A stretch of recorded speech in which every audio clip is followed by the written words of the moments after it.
Sir usually ఇలా వేరే వేరే లాంగ్వేజ్ సినిమాలో యూస్ చేసినప్పుడు అట్ టైమ్స్ అది చాలా జాగ్రత్తగా యూస్ చేయాలి, ఎందుకంటే అట్ టైమ్స్ ఎక్కువైతే అదొక డిస్ట్రాక్షన్ కింద కూడా ఉంటుంది. ఎలాంటి కేర్ తీసుకున్నారు? అంటే ఒకటి ఒక లెవెల్ వరకు అర్థం కాని కన్ఫ్యూజన్ వర్కౌట్ అవుతుంది సినిమాలో. సో అక్కడెక్కడ సబ్ టైటిల్స్ వేయడం కానీ లేకపోతే దానిపైన ఏంటి, ఎందుకంటే అందరి క్యారెక్టర్స్కి అర్థం కాదు ఏం జరుగుతుందో. సెకండ్ హాఫ్కు ఎప్పుడైతే వచ్చామో, ఎప్పుడైతే వేరే లాంగ్వేజ్లో ఏదైనా పదాలు చెప్పాల్సి వచ్చినప్పుడు 2 లేయర్ ఆడియో వస్తుంది. సో మీరు చెప్పే ఆ మొనాటనెస్ లేకపోతే కన్ఫ్యూజన్ రాకుండా ఉండడానికి మేము షూటింగ్ చేసేటప్పుడు కూడా కొరియన్ డైలాగ్స్ పట్టుకుని, అంటే వాళ్ళ ఫార్మేషన్, వాళ్ళ మీనింగ్స్ వేరే వేరేలా ఉంటాయి, ఎండింగ్స్లో వస్తాయి. సో మన తెలుగు పైన డబ్బింగ్ చెప్తే ఎలా ఉంటుంది అని ఆలోచించి ఎవ్రీడే కేర్ తీసుకుని చేసామండి.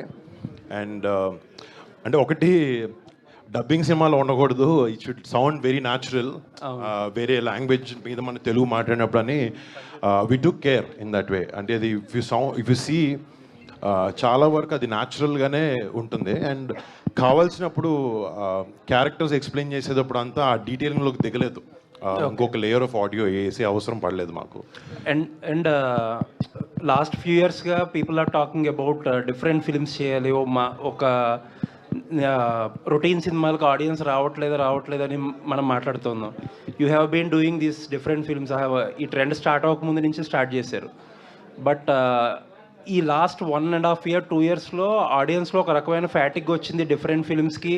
People are waiting for these simple comedies అనో, రొమాంటిక్ లవ్ స్టోరీస్ అనో అంటున్నారు. ఈ ట్రెండ్ అబ్జర్వ్ చేశారా మీరు? అంటే 2-3 దెబ్బలు తగిలితే ట్రెండ్లు అర్థమవుతాయండి, అది అర్థమైంది. అంటే నేను బయట ఎలా ఉంది కన్నా నన్ను ఎలా చూడాలనుకుంటున్నారు, what am I doing wrong, ఎక్కడ ఫిక్స్ చేసుకోవచ్చు అనేది ఆలోచన ఎప్పుడు ఉంటుంది. ఒకటి, పెద్ద పెద్ద యాక్షన్ ఫిల్మ్స్ చేసినప్పుడు కొన్ని స్ట్రగుల్స్ పడ్డాం బ్యాక్ షూట్ జరిగే టైంలో. తర్వాత అర్థమైంది ఏంటంటే,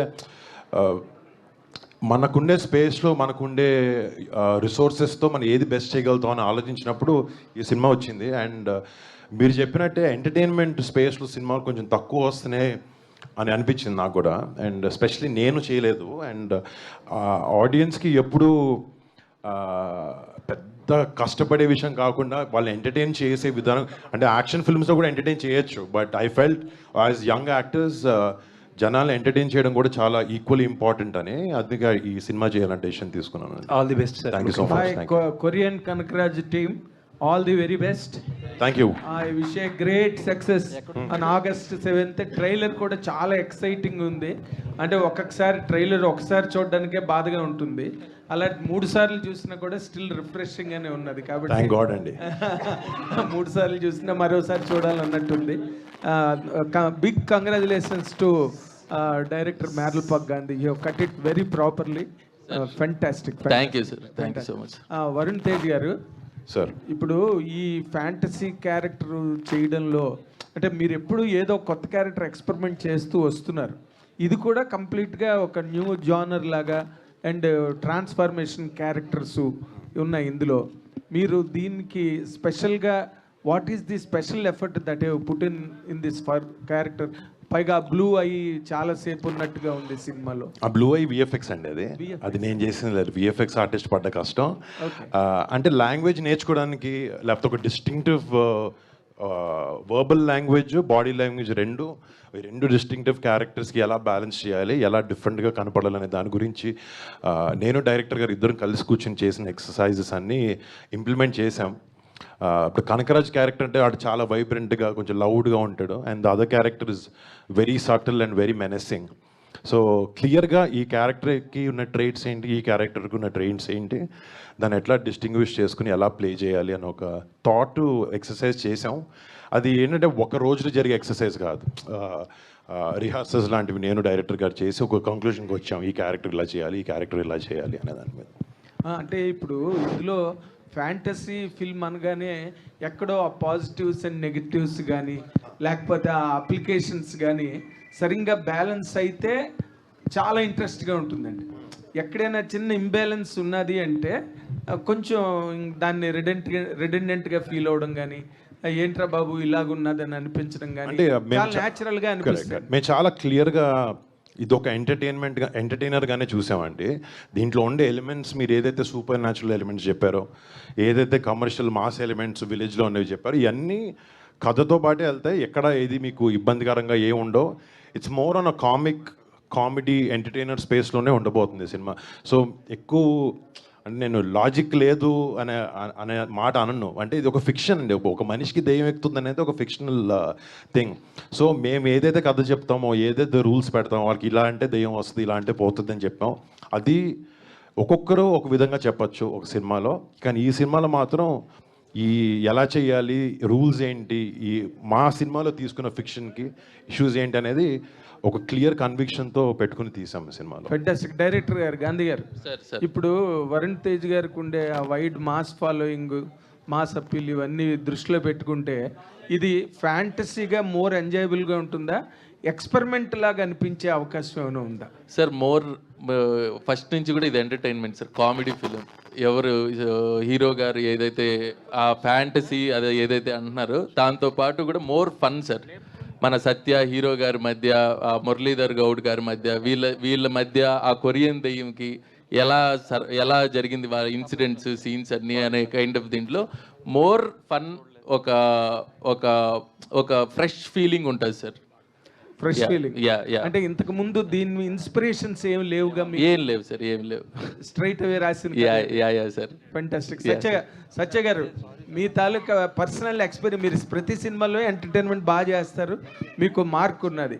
బట్ ఈ కొరియన్ దెయ్యం, ఈ కొరియన్ బ్యాక్డ్రాప్, వీటిలో మీరు చేసినప్పుడు what is your special experience ఈ సినిమాలో?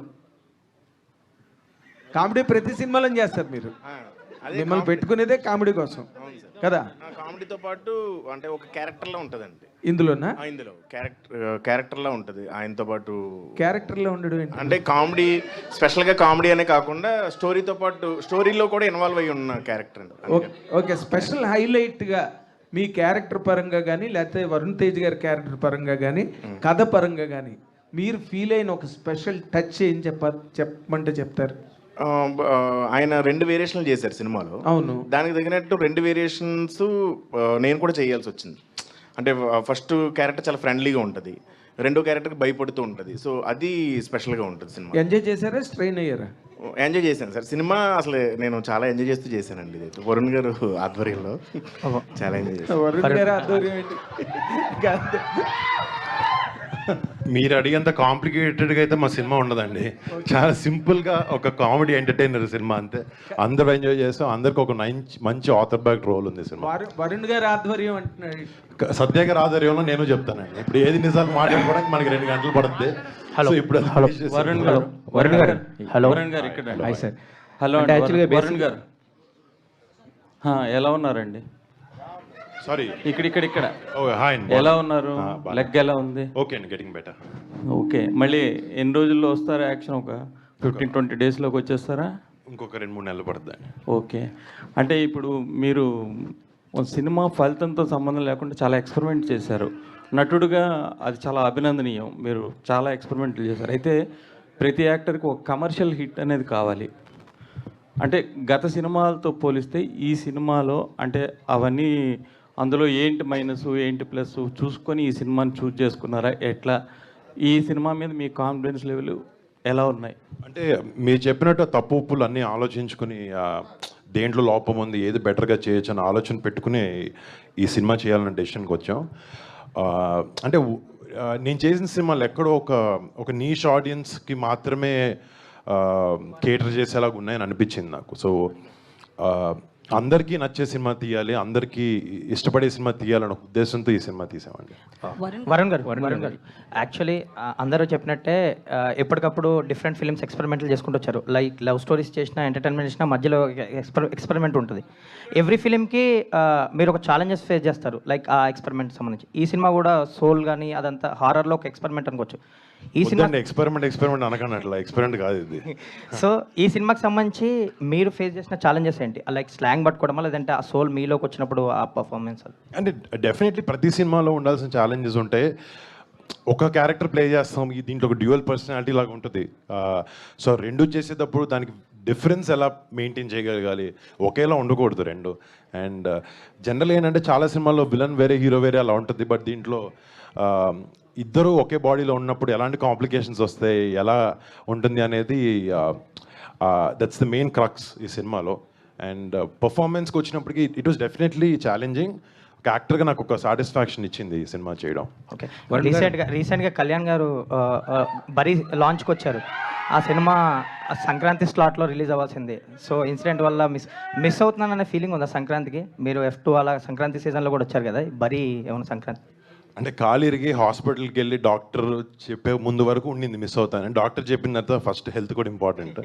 రిలీజ్ మంచి సినిమా చేస్తే ఏ టైం రిలీజ్ చేసినా ఆడొద్దని అనుకున్నాం. అందుకు గాంధీ గారు సార్